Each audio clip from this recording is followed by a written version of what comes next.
Hello, everyone, and welcome to an episode of the Tip of the Week.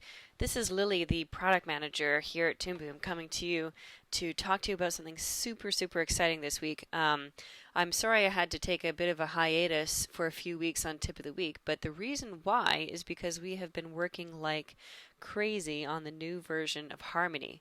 And so I'm going to give you a bit of a preview of that version today, starting by talking about one of the major new tools that we're adding, which is bitmap drawing. And what we're doing by being able to mix together bitmap and vector is something that nobody has ever done before. And from the tests that I've done so far, I've just been super excited about this. And then I'll follow up with another video about bitmap painting, because actually the way that we handle painting in bitmap and vector is unique and brings a whole lot of advantages when you're trying to play around with doing different styles. So this week, let's go ahead and talk about drawing in bitmap in Harmony 11. So when we look at the interface, by the way, the first thing that you'll notice if it's the first time that you've seen Harmony 11 is it's been totally redesigned. So we now have a default dark theme. You do have the ability to switch back to the light theme if you don't like the dark theme, but I am so gung-ho about this dark theme. Now that I've gotten used to it, I wouldn't want to go back. And we've redone all the icons and the colors, and it's all just super nice and beautiful. So when we're looking at drawing now, one thing that you have to be aware of is the fact that we aren't going totally bitmap or totally vector in Harmony. Whenever you're working on a single drawing layer, you have the ability within that drawing layer to define whether you want to work in vector or in bitmap. And so for the particular drawing that you're working on, you might say, oh, I want to work totally on vector for that drawing, but I want to work in bitmap for this drawing. Maybe I want to do the color in bitmap for this one, or maybe I want to do the line in bitmap for that one, or maybe I want to go 100% vector for this one, or 100% bitmap for this one. And when you're doing the add drawing layer here, you can also keep this guy open now, which is way easier than it used to be. So let's just go bitmap for one. We'll go vector bitmap for the other. We'll go bitmap vector, and then vector. And I'll show you guys a little bit about what that means. So when we're working in Harmony, we do have the ability to split up into different art layers. And those guys used to be on the bottom of the window. Now we've moved them on the side. Yay, because they're actually layers. So it makes much more sense for them to be shown on the side. And it's the same thing when you're in your drawing view. So when you're in the drawing view, you can work on the line art and the color art. We still call them line art, color art. When you're working in Harmony now, the default mode is just to work with the two of them on. But you can also go into your stage preferences and turn on the support of underlay and overlay arts in the advanced tab of your preferences. So if you are doing some advanced stuff, then you can go and work in there. But most of the time people are working in just line art and color art, or maybe even just line art. Like, you don't even have to be working on them both. So the important thing is, though, when you're drawing in vector, you can see first of all that all your tools will be available. So this is quite similar to Storyboard Pro. So if you did work in Storyboard Pro, then that will be quite familiar to you. And so when you're drawing in vector, actually I'll get my color and my tool properties kind of next to each other there so that I can show you what these guys look like. So when you're working in vector, it's the same as before. You can have your brush tool or your line tool, and when you're working, your lines look beautiful with your pencil line, but you have the ability to move the lines around after you draw them. The brush tool on the vector layer is slightly less useful in my opinion, because you can move the entire line around, but it's not very easy to move the contour points around on the line. So most of the time when I work in vector, I do work with the pencil line now, because the pencil line does give you that pressure sensitivity, and you can also apply textures to your pencil line. So for me, most of the time I work in pencil when I work in vector. But the thing about that is that even when you do decide to do something, for example, like apply a texture. So if I select my pencil line, I can come in here and assign one of these preset textures, or I can import or create my own texture there. And you can get this really nice look. But the real difference about working in vector is that when you apply a color to the line, it applies the color to the entire length of the line. And that actually works really well when you want to have solid colors. So let me bring in this example to show you what this looks like when we're talking about some final artwork. So when we look at the drawing styles here, I'll just bring this guy right in here. Show you in my camera view. So I'll show you guys on this character that I have here. Let's turn off that one for a second. When you're working in vector, vector is great for things where you have solid regions, because you can come in here and you can really get the detail of those regions, worked out, and you can have the flexibility with your line of being able to go in there and move the line around. So if I have to make any adjustments, I can make those adjustments. And when you're working with color, also you can make adjustments to the color. So if I need to change the color, I can change the color on the fly. So vector is really great for flexibility. If you know that you want to be making changes or adjustments, and flexibility is your number one thing that you care about, then vector is definitely a great way to go. Vector is also really great for file sizes. You have very small file sizes with vector. So if you have projects where you're really concerned about disk space, then vector is definitely the way to go. But we have some customers that want to do stuff more like this, where it's more like a digital painting. But you're doing the digital painting, and maybe you're doing a digital painting that moves. You might decide to do something that's more watercolor or more charcoal-like, or the possibilities are endless. What happens with a bitmap drawing is when you select a layer, an art layer here that is designated as a bitmap, then you see that some of your tools gray out. For example, the pencil tool. I can't click on my pencil tool.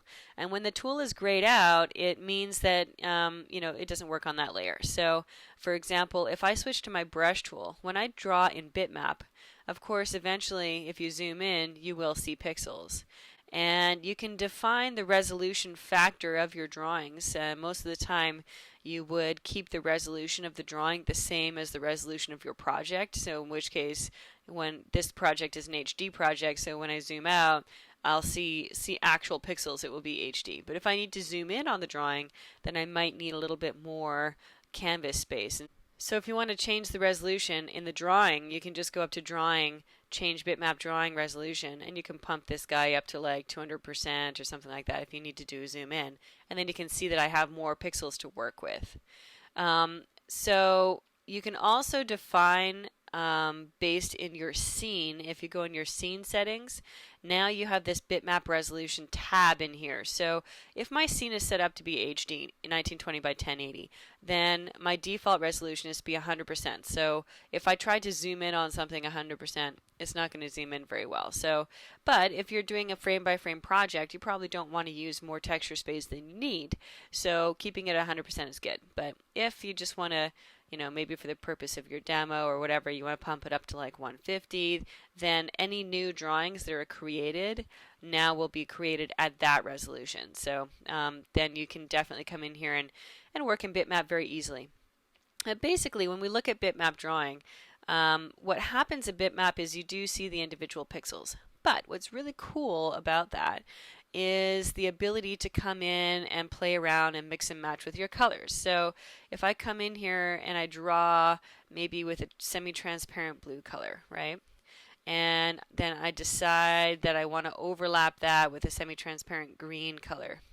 Then you see halfway in the middle, I can color pick that resultant color in the middle, and then I can really do some cool sort of shading effects and blend really nicely from one color to the other.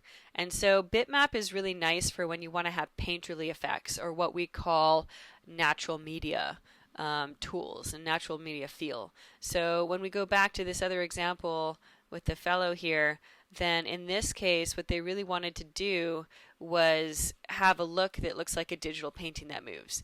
And so in that case, then each frame can be painted separately. But when you paint in bitmap, you really want to go and adjust the pixels, so you may have some nice soft smooth shading. And so when you're drawing in Bitmap, here's a couple of tools that can be useful for you when you're drawing. First of all, when you are working with your brush tool, we do now have the new sort of layout in here for the brushes. And so you might want to come in, and we do have a bunch of preset brushes that have been set up here, but you may also want to come in and create your own. So if you want to create your own, you can just click on the arrow here to bring up the advanced tool properties on your brush, and then you can kind of play around with your brush on the side here until you get what you want to get. So if I wanted to do something crazy with a little spacing, or maybe I want to adjust the hardness on here, make it a bit softer. So you can just play around with it. And then once you get your brush to look exactly the way that you want it to look, then you can click on the Add Brush button there, and you can call this, I don't know, Lily New Brush. And then I will see that Lily New Brush does appear as a new brush in my list. So I can access that brush whenever I want to, just by simply selecting my brush tool and then clicking on that brush in there. So clicking on the brush obviously will activate it so that you'll be able to quickly access it. But in Bitmap, the brush does not save the color with it, right? So you can basically just save the tool properties of your brush, but you can come back here and really sort of play around and mix those things together. And so you can already see there's some really nice, cool sort of looks on the side here. And then you may have noticed a couple of times I've been using my cutter tool when I want to cut off a piece of my bitmap drawing. If you try to use your select tool, you might remember from when we go on to a vector line that when you use your select tool on a vector line, it selects the individual line, right? This doesn't hold true for bitmap, and the reason for that is that when you're working in bitmap, it doesn't know the lines that you're working on because you're just laying down the individual pixels, right? Like, it doesn't remember where a line is. It doesn't understand where a line is. The only thing it understands is where is a where's a pixel. And so when we use our select tool, we by default select the entire canvas, so you can do some canvas operations on it. But if you want to select a piece of your canvas, then you can just come in with the cutter tool, and then you can select a portion of the drawing, just like you would, for example, in Photoshop when you select a mask and then you want to transform that mask, except it's actually a little bit easier here to come in and do that. And then when you make a change, it's actually not flattened back into your drawing again. It stays as two separate pieces until you do another stroke. So if I do another brush there, then these guys are now merged back into one canvas. And so it's really quite easy and fast to use your brush tool and your cutter tool when you're manipulating and making bitmap drawings. The other thing that's quite important or useful when you're doing bitmap drawings is how do you color pick? Because for me, at least the way that I draw when I do digital paintings is I like to do a lot of color picking. So basically sometimes what I do even is I just sort of lay out some swatches on the side that I know that I'm going to sort of use as my palette when I'm drawing for certain styles, and I'll just have them there. And then I'll come in here and I'll color pick, and I'll kind of just like do them and mix them together. But color picking in your color picker, keep aware that you have a couple of options in here. So when you sample all layers, basically this one means that you will get the result of all the different layers when you color pick. So I'll be able to see if I had other layers in my drawing, I would be able to color pick off the other layers. And so you really get the final pixel that you see on the screen. Whereas if you turn this one off, you'll only be color picking the color on the layer that you have selected. So in other words, if you have another layer underneath it, like let's say I'm going to take this layer right all the way underneath it here, and I'll just draw something. So let's do something in this green, right? So if I have this green, and then I go back onto the layer on top, and I color pick, you see how it will when I have my color picking options, let's go into the color picker so we can see it. When I color pick off of the without having sample all layers on, it just color picks off this what I see here. Whereas when I turn it on, it will also sort of mix together the yellow and the green underneath it, so you can really see the final color. So that's just one of those things that you might want to play around with. And then you can also turn it off so that it doesn't pick the transparency on it as well. And when you do that, see that that opacity there always stays at 100%.